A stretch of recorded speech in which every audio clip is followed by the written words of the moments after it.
Ce que j'aime dans la photographie, ce sont les gens.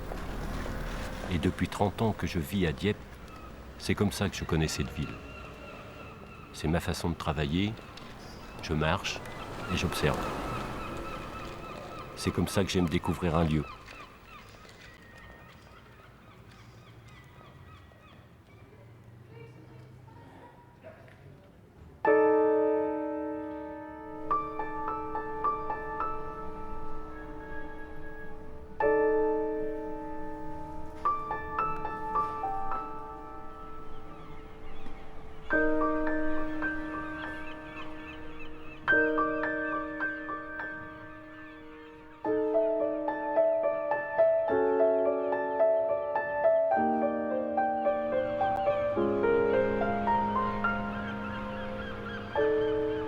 Alors cette ville est comme une amie qui m'accompagne, et si je cherche à traquer un regard, un geste, c'est pour mieux la regarder vivre.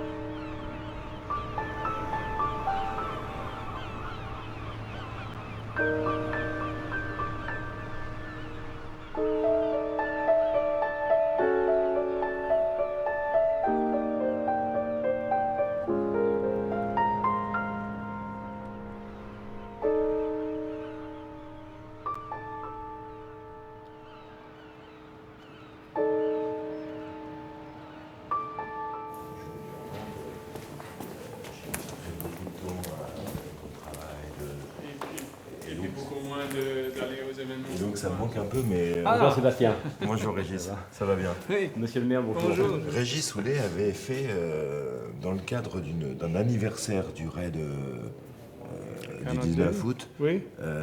je crois que c'était à l'occasion du 50e, Du 50e, tout à fait. un livre sur les portraits des vétérans. Ah, Et c'est un très très beau livre. D'ailleurs, si vous ne l'avez pas, je vous le donnerai avant de partir. oui, absolument. Ça... Les portraits se trouvent au mémorial d'ailleurs. Au mémorial. Voilà, les Oui. portraits qui sont accrochés, Ok. ce sont des portraits que je suis allé C'est faire au ce Canada. que vous avez pris. Voilà, c'est assez sensible parce que c'est en noir et blanc, et il y a une vraie expression des visages et tout. C'est très très Oui. intéressant. Ouais, c'était ça. Oui.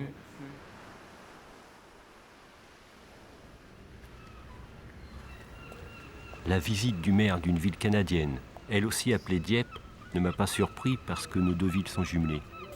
Il y a d'ailleurs une charte économique entre nos deux régions, la Normandie et le Nouveau-Brunswick. Mais tout le monde sait ici que c'est d'abord un pacte d'amitié scellé dans le sang qui unit nos deux régions. Ce pacte date de 1942 lorsque les Alliés ont organisé le débarquement de troupes canadiennes sur nos plages.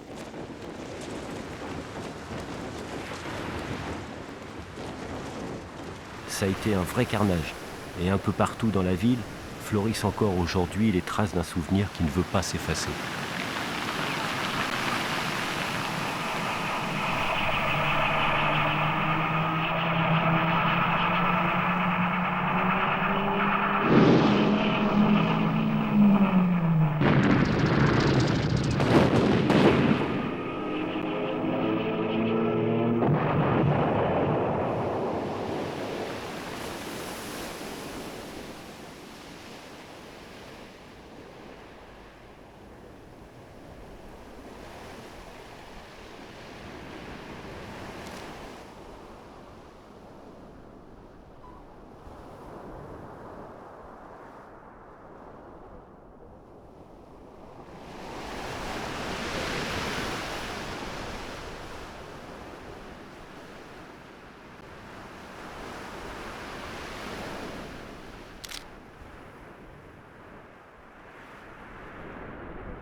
Nous sommes ici devant le monument de la plage de Puy, commémorant la présence du Royal Regiment of Canada qui débarqua ici le 19 août 1942.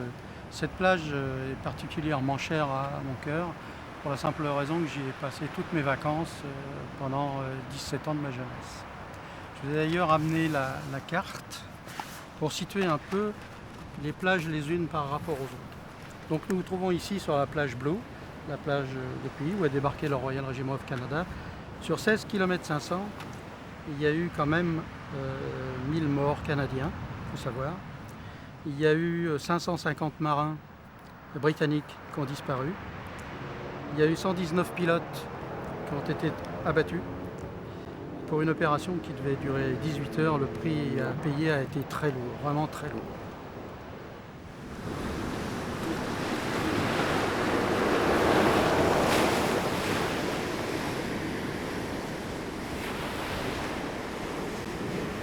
Nous sommes ici sur la plage de Puy, qui le 19 août 1942 n'a pas tout à fait la même configuration. Les deux digues qui sont là n'existaient pas. Il y avait cette digue qui est là, qui était à l'époque en état, et une digue qui est plus loin. Cette mise à l'eau là n'existait pas. Le Royal Regiment du Canada est mis à terre, les péniches talonnent aux environs de 5h05. Ils sont pris sous un feu double entre le blocos qui est sur le terre-plein là-haut et les deux blocos qui sont ici, équipés chacun de 2 mitrailleuses MG-34. Tout le monde court vers l'esplanade qui constitue un refuge. Sur le mur de l'esplanade, vous avez un réseau de fils de fer barbelé. Avant d'arriver au mur, il y en a déjà plus de la moitié qui sont atteints, qui sont tués. Les autres se planquent derrière le mur et attendent que ça se passe. Tous les éléments du Royal qui essayent de grimper sur cette mise à l'eau là, ainsi que sur l'escalier qui est là-bas, sont fauchés avant d'avoir mis le pied sur les marches.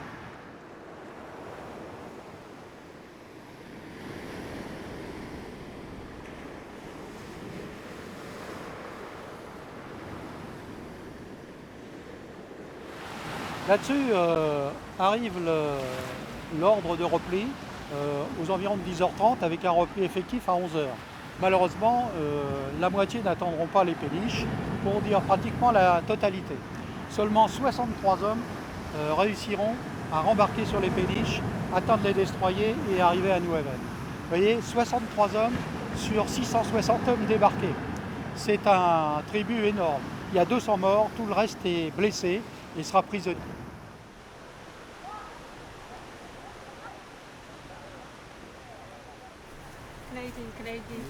Canadian. That was a sailor, HMS Daffodil. Lots of sailors there. Did you have a full troop on it? Yes. Oh, it's a particular one you're looking for, I see. They're like Royal Australian you're looking for. Yes. Well, when I get back, somebody might be interested in Yeah, sure.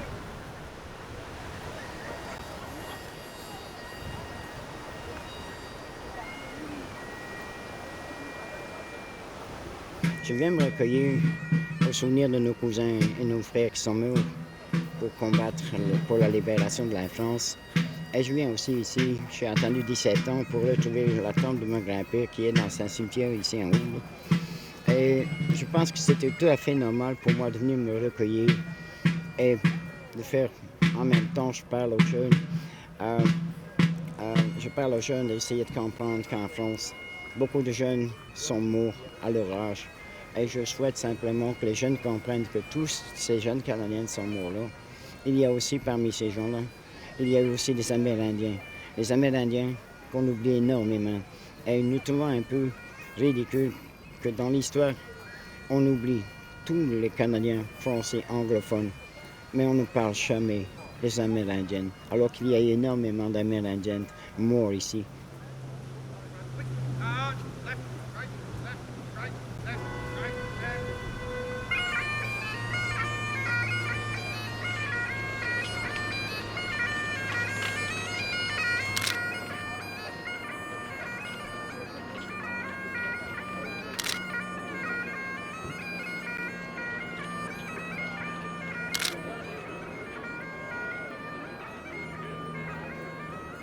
The convoy that was bringing them in came across some German E-boats, and a lot of commandos were killed before they got to the beach, and my father was one of them. So he does not have a grave. And I have been coming to Dieppe for 25 years to remember my father and the other soldiers as well. So, my father was Canadian, so that's why I wear the armband. And my father was 22 when he was killed.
On a choisi Dieppe parce que Dieppe n'est pas loin des côtes d'Angleterre.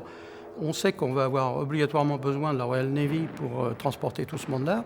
Et puis, le gros avantage de Dieppe, c'est qu'il a un port en eau profonde dont on a besoin quand on fait un débarquement pour alimenter les troupes derrière.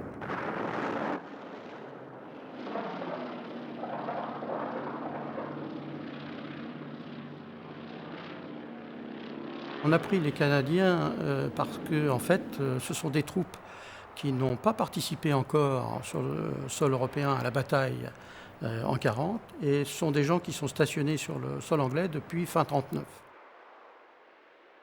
Moi, je ne suis pas d'accord quand on dit que ces hommes sont morts pour rien. C'est complètement faux. Ça serait leur faire injure, je pense, à ces jeunes hommes, pour certains qui n'avaient pas 20 ans, de dire qu'ils sont morts pour rien. Ils sont morts pour préparer l'invasion de l'Europe et puis la reconquête des îles du Pacifique. Parce que ça a servi aussi à ça, à mettre au point des stratégies de débarquement avec des matériels à mettre au point. Ça a servi à tout ça. Donc je pense que ces gens-là, non seulement ils ne sont pas morts pour rien, mais ils ont sauvé des vies humaines, de nombreuses vies humaines, par rapport aux autres débarquements qui ont eu lieu.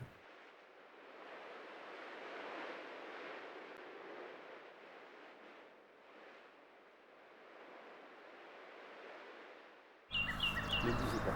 Allez-y, regarde, tournez la tête. Voilà, comme ça, parfait, monsieur.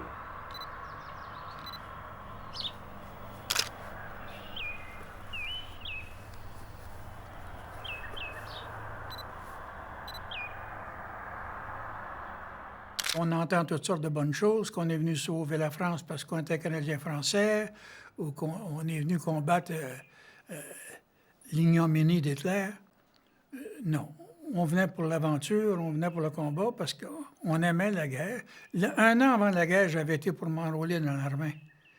Puis on m'avait dit, on vous fera demander, présentement, on n'en prend pas. Et quand la guerre s'est déclarée, j'ai entendu une semaine, ils ne sont pas venus me demander, alors je me suis offert. On m'a pris, puis ça me faisait plaisir. Si j'avais le même âge, pour faire les mêmes choses, ça me ferait plaisir d'y retourner. C'est une question d'aventure, c'est pas une question de nationalité, de devoir patriotique. Mon pays n'était pas attaqué.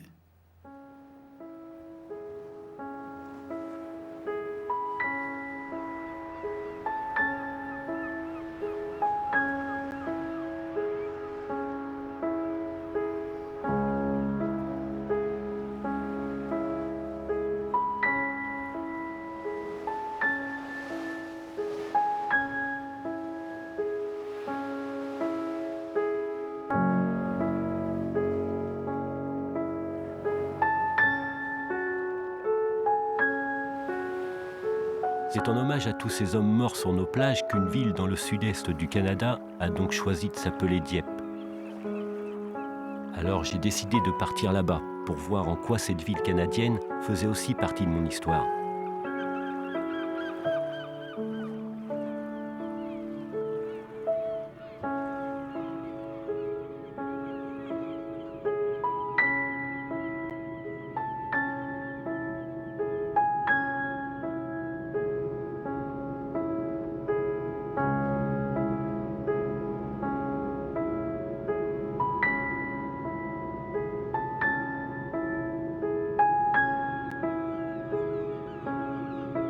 Pendant le vol, je pense aux traversées périlleuses de l'Atlantique par les premiers colons français partis au XVIe siècle, s'installer dans des territoires inconnus. Je ne savais pas en partant à quoi ressemblait Dieppe au Nouveau-Brunswick, ni quelle photographie j'allais en rapporter.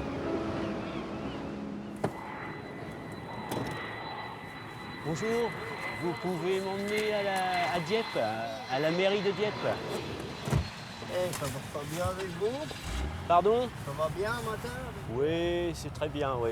Le vol s'est bien passé, impeccable. Vous habitez Dieppe, vous? Vous habitez Dieppe? Pas loin d'ici, à Lakeville, Mhm. à peu près 10 minutes d'ici. D'accord. Vous savez qu'il y a une ville en France qui s'appelle Dieppe? Oui, j'ai Oui, entendu vous savez. ça, oui. Ouais. Moi, je viens de là-bas.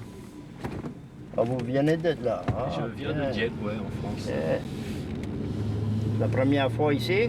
Oui, la première fois, oui, je vais découvrir. Bien. Bien.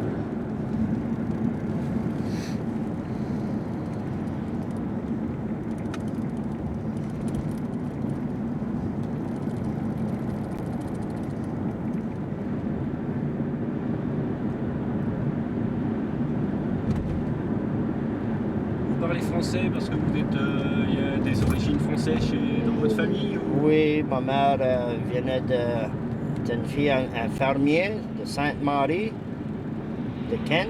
Et mon père, ça venait du Copelet, c'est jusqu'à les pêcheurs. Des pêcheurs? Oui, les Oui. pêcheurs, oui. D'accord.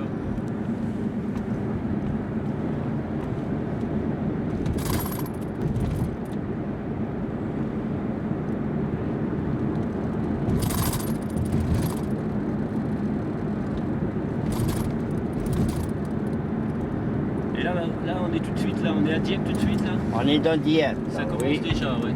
Oui. C'est très étendu, alors. C'est très... Ah oui, la place en masse, hein. Comment? C'est grand, hein. Ah oui, oui, oui. C'est pas tout pacté, hein.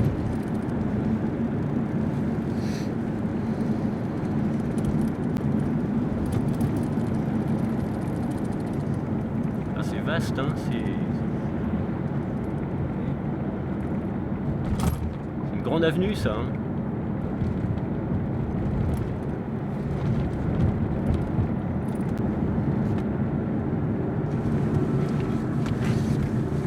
Et qu'est-ce qu'il y a à voir à Dieppe de particulier, un peu?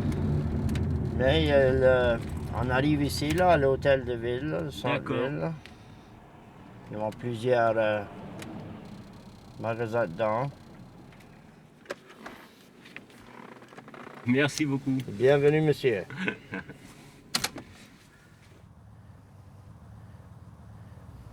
Le village de Léger-Cornard a pris le nom de Dieppe le 8 février 1946 pour honorer la mémoire des 913 Canadiens qui sont tombés au combat sur les plages de Dieppe en France le 19 août 1942. Les anciens combattants voulaient qu'un monument commémoratif soit érigé pour rendre hommage aux braves combattants qui ont donné leur vie sur les plages de Dieppe.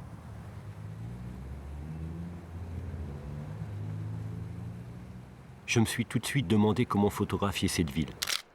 Parce que jusqu'à présent, dans mon travail en Normandie, je cherche des personnages. Ici, personne. Je me retrouve d'un seul coup face à des espaces, des fils électriques, des voitures, des bâtiments, des parkings. Alors je décide de faire de la couleur, comme un défi supplémentaire. Je ne sais pas encore ce que ces photos vont raconter. Pour le moment, je cherche. Quelques détails racontent que le Nouveau-Brunswick est la seule province officiellement bilingue du Canada. Ça tombe bien, je ne parle pas anglais. Peut-être que le jumelage avec ma ville de Dieppe en Normandie est une manière d'inciter toujours plus de francophones à venir s'installer ici, comme pour mieux résister à la culture anglo-saxonne. Est-ce que vous pensez qu'il y a beaucoup de gens d'ici qui savent pourquoi ça s'appelle Dieppe? Parce que moi, quand je suis venu de l'aéroport pour m'amener ici, j'ai demandé au chauffeur de taxi qui, lui, ne savait pas du tout. Oui. J'espère, ou je dirais qu'une grande majorité des gens le savent, mais il y a un fait, il y a quand même beaucoup de nouveaux arrivants à Dieppe, parce que Dieppe, c'est une ville finalement avec beaucoup de gens de l'extérieur. Donc, c'est possible que les gens arrivent et on ne se pose pas toujours la question d'où vient le nom. Mais les gens de Dieppe d'origine ici, qui sont, je dirais, la forte majorité le savent. Les gens n'ont pas oublié leurs origines. Parce qu'on sait que les Acadiens sont principalement originaires de toute la zone du Poitou-Charentes, mais aussi de Normandie. Mais Normandie, eux, c'était un flux vers le Québec au début. Donc, vers les années 1800, comme moi, la plante, c'est de la région d'Angoulême. Mon épouse, c'est de tout près d'Évreux, en Normandie, aux Fenêtres. Donc, c'est des régions où on a quand même des particularités. Puis, donc, on accueille des Français ici, c'est toujours un peu comme une famille éloignée. Et moi, ma famille, mais on a un exemple concret, je crois, que ce que représente Dieppe. On est chez nous 5 enfants de famille. Et puis maintenant, on est 4 sur 5 qui sont ici, avec mes parents qui sont ici également, à Dieppe. Et le 5e vient d'acheter une maison, et puis il déménage en fin de semaine prochaine. Et puis, donc, il rejoint ici la famille. Et moi, je viens du nord du Nouveau-Brunswick.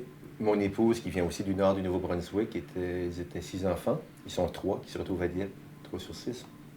Donc, c'est un exemple concret. Un exemple concret. Oui, oui. Il y a des regroupements qui se font. Et puis, maintenant, on se promène et puis on demande aux gens. C'est vraiment quand même bien. Il y a un beau mélange entre les gens qui sont des Dieppois d'origine, mais aussi des gens qui viennent de partout.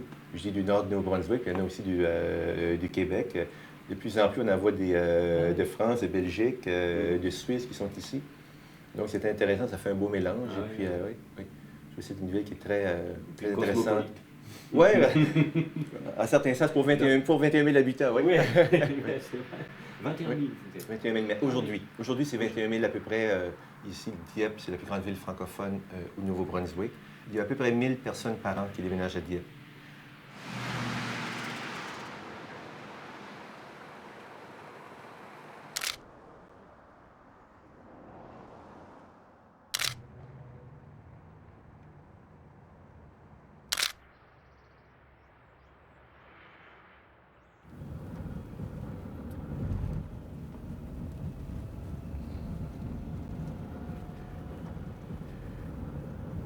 Ici, un peu tous les gens disent on va prendre une promenade ou une marche, une bonne journée, puis on va pas loin de chez soi, puis on découvre un nouveau quartier. C'est vraiment parce que ça grandit de façon vertigineuse.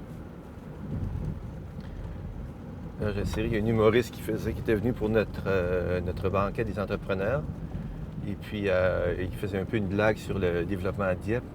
Donc, il disait que c'était une personne qui vient à Dieppe et qui demande pour un tel produit ou service. Et puis, il dit non, on ne l'a pas, mais ça devrait être ici la semaine prochaine. En effet, ça montre bien que ça va très vite. Où il disait qu'une personne pourrait faire fortune dans ceux qui font les cartes de la ville, parce qu'à toutes les semaines, il y a des nouvelles rues. Donc, il faut toujours faire l'exercice un peu.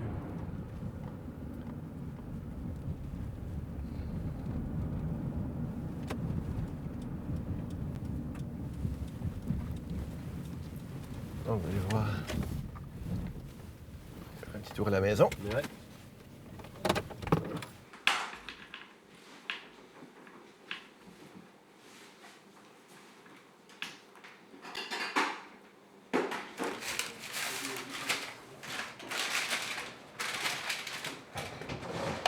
Voilà. Ça dépose de particulier qui. Vous pouvez me regarder, voilà. Oui.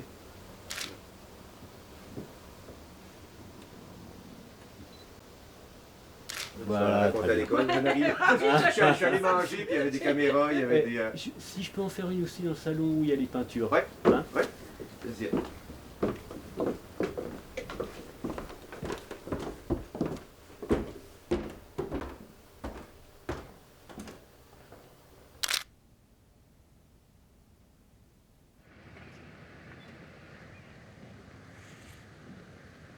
They'll get a lot more for that, so.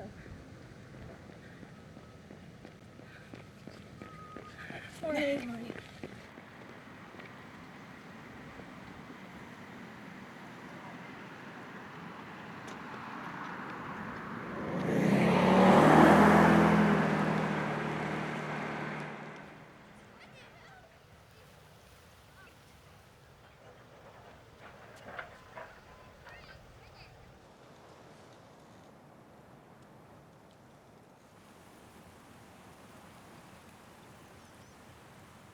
À force de me balader dans les rues désertes de cette ville témoin presque parfaite, Je cherche ce que je pourrais photographier. Car depuis que je suis là, il m'arrive de ne croiser ni visage, ni geste, et de me retrouver seul avec une sensation de vide. C'est justement cette atmosphère qu'il me faut capter. Mais ce n'est pas quelque chose de facile à photographier, une atmosphère. Et j'envie parfois ceux qui savent avant de partir ce qu'ils viennent chercher. Comme ce chef d'entreprise normand, Patrick Otto, propriétaire d'une chaîne de magasins installée en Europe et dont j'avais entendu dire qu'il cherchait à ouvrir un magasin de fleurs à Dieppe au Canada. Et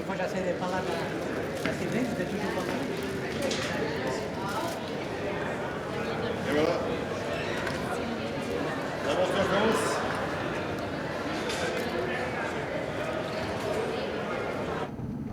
Par contre, tu vois, ça, moi je trouve pas ça commerçant. Et là, sur le parking là, ils refont le même immeuble que celui-là. Là. Ah oui? Là. Ouais.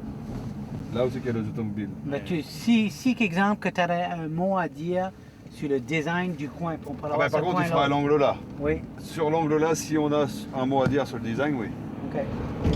Mais qui correspondent à notre concept. OK. À partir d'ici, voilà. Il y a juste 17,55. Il n'y a rien d'autre. On n'achète pas de maison. Oui, il y a le terrain là-bas que moi je trouve pas trop mal. 17,55, t'as vu, là, c'est pas mal, hein, regarde. Ah, c'est beau ça quand même. Hein? C'est pas si bien que je pensais. Et donc après, là-dessus tu peux travailler, hein, si quelque chose. Voilà, si quelque chose tombe avec un prix raisonnable, tu vois le terrain là. Éventuellement acheter ce terrain là pour construire. T'auras pas de parking ici? Bah par contre. Oh, tu peux le faire. Il y a ça, mais ça vaut 950 000 €. L'autre solution, là, c'est peut-être... Par là, c'est pas bon, ça, non? Non. Quelque chose comme ça? Non. Non. Là? Visiter, c'est quoi ça? Pour louer. Ça, tu transformes un bâtiment comme ça? T'as vu ça à vendre, ça à louer, ça? Mais non, moi j'aime pas.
Non, bah, par contre là tu vois on peut quand même mettre une enseigne là. Hein. Bah ouais. Il y a juste ce putain de stationnement qui nous gêne un peu. qu'il y a 100... Il y a juste ce truc, c'est que quand on vient de là-bas, là... Hein? Ce truc, c'est que quand on vient de là-bas, là... On ne voit pas. C'est tout à louer ou rien que derrière? À vendre? Je sais pas si c'est à vendre, ça.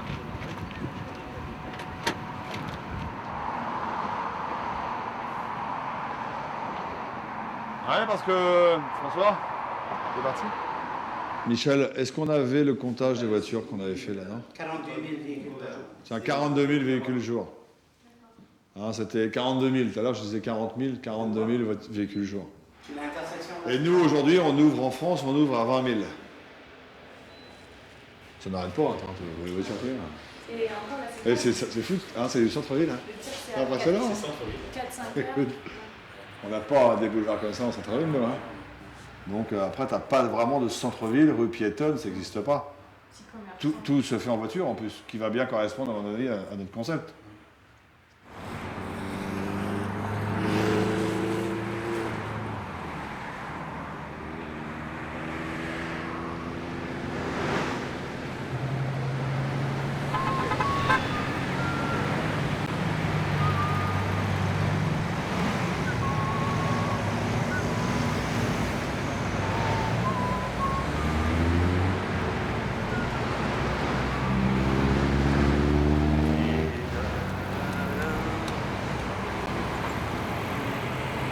Moi, ce que j'aime dans mon travail, c'est marcher.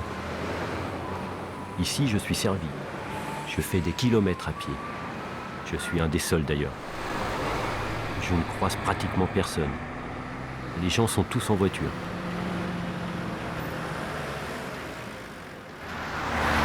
Alors qu'est-ce que je connais de Dieppe depuis que je suis là?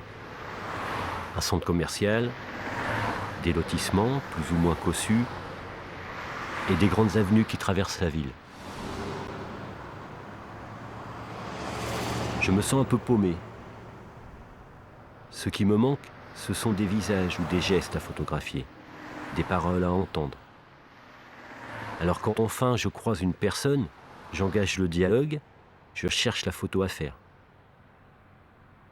Et au milieu de mon errance, l'histoire peu à peu me rattrape. Car derrière ce décor, derrière ce mode de vie que chacun vient rechercher ici, je comprends peu à peu que les habitants de cette ville ont une raison plus fondamentale d'être réunis dans cette région. Et lorsque je raconte que je viens de Dieppe en Normandie, je demande aux gens de me parler de leur ville. Personne ne me parle de 1942, ni du débarquement.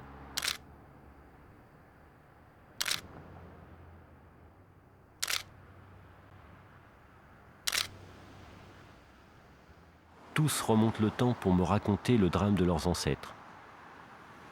Les premiers Acadiens venus de France se sont installés ici, dans ces provinces du sud-est du Canada.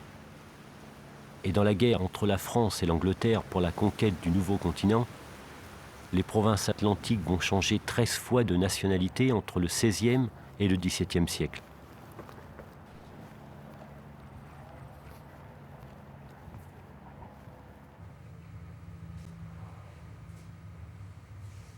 Avec l'aide des Amérindiens, les Acadiens ont organisé la défense de leur territoire et souffert durant 2 siècles pour être reconnus comme un peuple à part entière. Et sur les 15 000 francophones installés ici en 1730, 10 000 ont été déportés par les Anglais et renvoyés en Europe. 5 000 périrent en mer. Alors je comprends mieux maintenant les racines communes à tous les habitants de cette région et l'importance qu'ils accordent à leur identité francophone.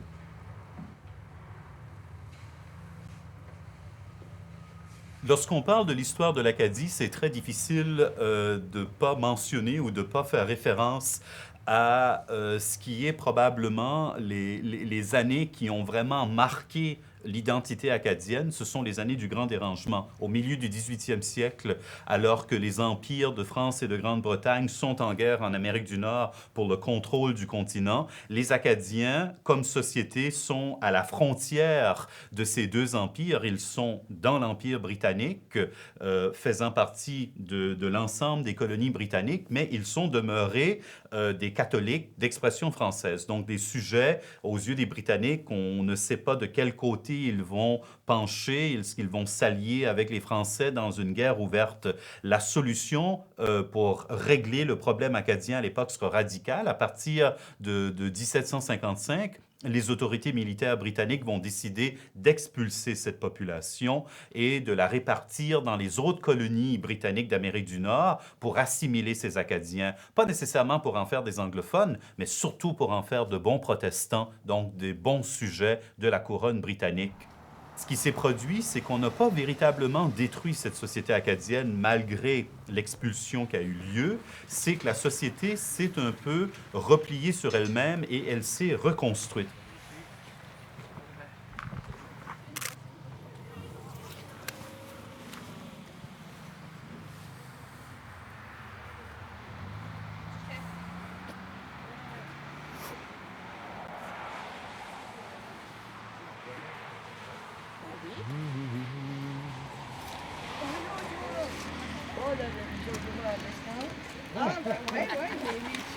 Ça, c'est historique. Les francophones ont toujours tendance à se mettre ensemble par communauté, donc communauté d'intérêt. Puis je crois qu'ici, les gens qui ont eu leur communauté d'intérêt, où ils continuent à vivre et puis à travailler en français. Et puis c'est tellement, comme je disais un peu plus tôt, c'est tellement quand même fragile, la francophonie.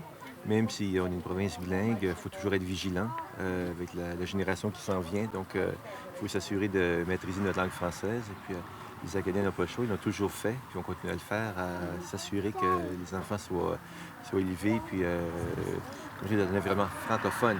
Parce qu'ici, l'anglais, il y a un dicton qui dit « on l'apprend pas, on l'attrape ». Et c'est pour ça aussi qu'il y a du côté d'immigration, pour nous, du côté français, ça nous intéresse beaucoup. De la France, et puis de plus en plus, il y en a qui viennent de la Belgique, de la Suisse. Et puis la grande majorité, au niveau francophone, décide de venir à Dieppe. Et pour nous, c'est une force.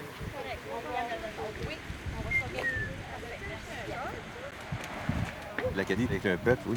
Justement, c'est un peuple qu'on dit... Il y a un territoire, mais il n'y a pas de territoire proprement délimité maintenant. Mais avant, il y avait un territoire qui s'appelait l'Acadie pendant longtemps.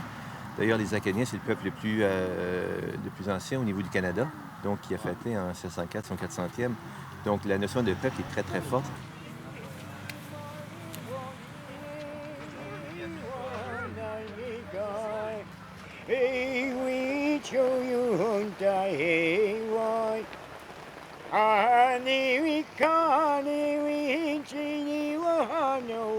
Me revient alors en mémoire cet homme photographié au cimetière canadien de Dieppe en Normandie.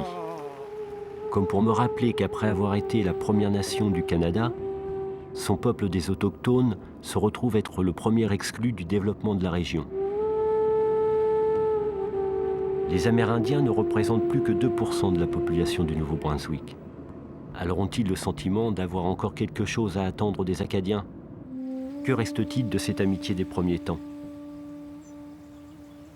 Au 18e, on disait les Acadiens, c'est les grands amis, les grands copains des Amérindiens, enfin des Autochtones. Comment est-ce qu'on est arrivé à ce qu'il y ait ce fossé qui se creuse entre eux? On est venu ici comme colonisateurs. On ne peut pas s'éloigner de cette réalité-là.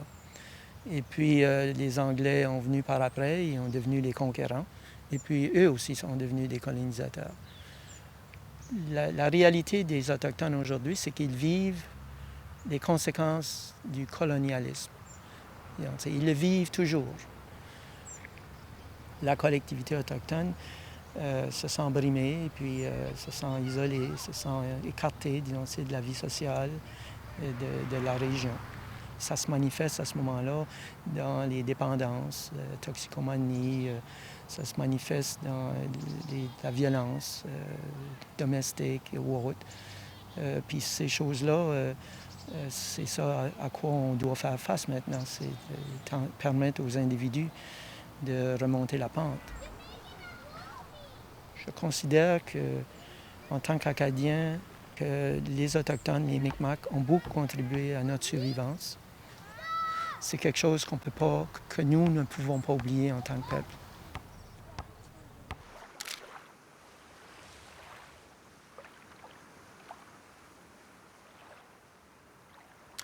I guess Mark has said that what can we do for you? I think my answer is that we'll let you decide. Because today, back in 1800s, the Mi'kmaq people of how he helped hand in hand with the Acadian people to survive, to stay survive. The survival was very important at that time. And how Mi'kmaq people do a lot of sharing and they care. Will not a next brother go die or starve. Our relationship with the Acadians to that point is that we wanted to get along, that there was free land because they had claimed land that we were not able to use in the first place. Then all of a sudden, the French government just refused because of a treaty that's signed somewhere that we don't have, way beyond the sea, somewhere off a distance between two other people signed, and then we lose our friendship with the French. They turn their backs on it. And the Mi'kmaq have never been able to understand that. This is a bilingual country, French and English. Well, we don't have opportunities in a bilingual province because our people don't speak French. So how can they go and work at the bank? Where can they work? They don't speak French, so they're off right away. So where can they work? Back to their community. So there are many barriers that have to be overcome. People have to respect the culture. The majority culture has to learn to respect it. And not just because we can live in the woods, we can survive in the woods. Today's technology. We have that too. We can live the culture of today. That living in the woods, ceremonies, that's our tradition. Our culture today is also the technology. It's also the cameras. It's also having cars. It's also working. That's part of our culture too. That's part of everybody's culture. Like I said, I'll make you decide. We'll let you decide of how you wanna give us a helping hand in this community of our Mi'kmaq people. L'envie de rester avec eux était forte, mais c'était une autre histoire. La mienne continuait à Dieppe, que je n'avais pas fini d'explorer. On reconnaît un conquérant à ce qu'il n'hésite pas. Il sait où il va. C'est ce côté fonceur qui me plaît chez Patrick Otto.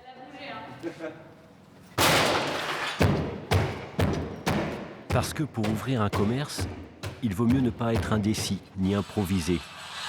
Tandis que moi, je dois faire plusieurs photos avant de trouver la bonne. Hein? Je cherche. Donc ça fait combien? Ah non, mais le plan de travail, mais le contrôle truc. Ah, on travaille le dos client? Ouais. Ah bon? Et l'hiver, on pourra mettre tout notre banc là dans le milieu. Le banc qu'on a extérieur, il sera là, comme ça les gens, ils choisiront la fleur là tout autour. Et puis là, on aura toujours nos meubles là, ça ne gênera pas. Ah, on n'a pas compté, mais là ça va y aller, attends, tu vas pas la grandeur, là. En observant la détermination de ce chef d'entreprise, je comprends mieux comment l'ouverture prochaine de son magasin s'inscrit dans une logique. Eh ouais, écoute, ça va pas être mal comme ça. Ça fait chier un peu, c'est le poteau au milieu là. Ça, c'est un nouveau client? Ça, c'est celui-là qu'on a installé. Ah, ok, celui-là, Barachois, hier, qu'on a replacé. Ok, non, c'est ça. Moi, je la ferai avec Nick, celle-là. C'est ça. Ok. Puis elle, on la prévoit à 1 heure. Prévoit 1 heure, et je vais la contacter. 1 heure et quart, on sera chez elle. Puis on va monter à Saint-Antoine. Et après, je reviendrai et on montera à Saint-Antoine. Si la Normandie a besoin du Nouveau-Brunswick, comme d'une étale vers le marché nord-américain, Dieppe, au Nouveau-Brunswick, a besoin des francophones qui, en s'installant ici, participent à faire de cette ville la plus grande métropole acadienne au monde.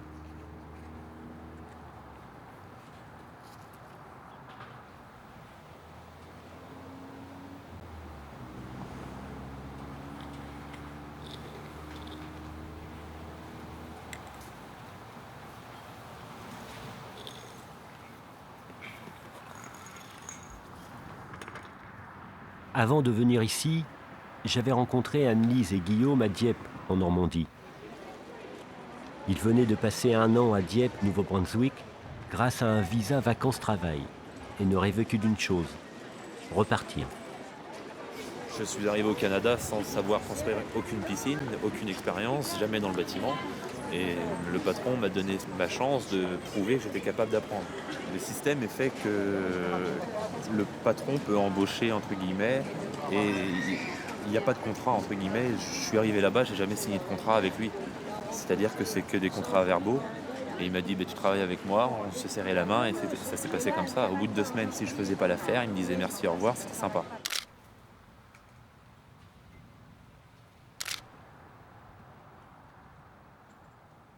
Je sais pas quoi. Non, ça te manque, Dieppe? Non. non, on est très heureux ici, mais on est toujours à Dieppe. Non, mais non, Dieppe France, peut-être. Non, même pas. C'est plus les. Moi, cet été, un petit peu le sud de la France qui me manquait. Partir en vacances dans le sud, au chaud. Là. Mais à part ça, on n'a pas le temps d'y penser.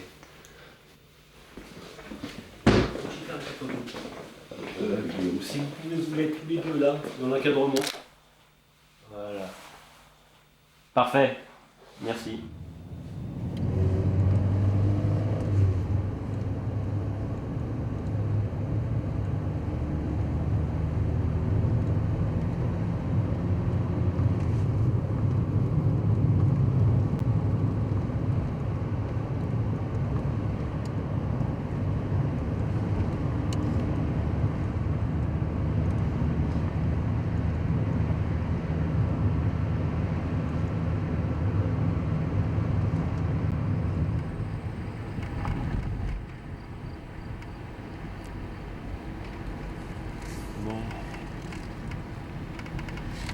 On est presque arrivé.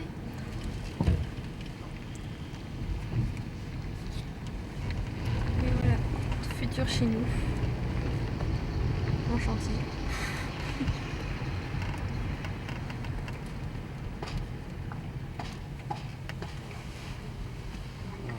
On va se mettre là, hein. Mhm. On est chez nous. Hein. C'est ça.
Finalement, en m'intéressant au passé de ma ville, j'ai vu une autre histoire apparaître.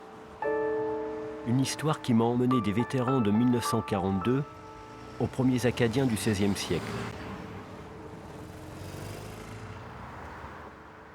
Et si j'ai parfois eu la sensation de ne pas savoir où j'allais, c'est peut-être parce que dans ce que j'ai trouvé à photographier ici, il était moins question d'espace que de sentiments.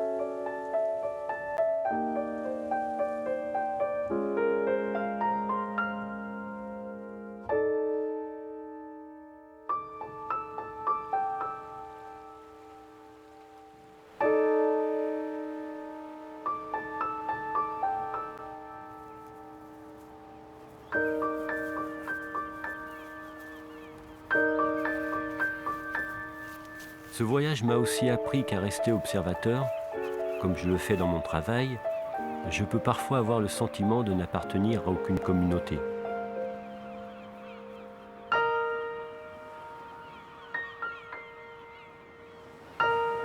D'autres photos m'attendent, je verrai bien où elles m'emmènent.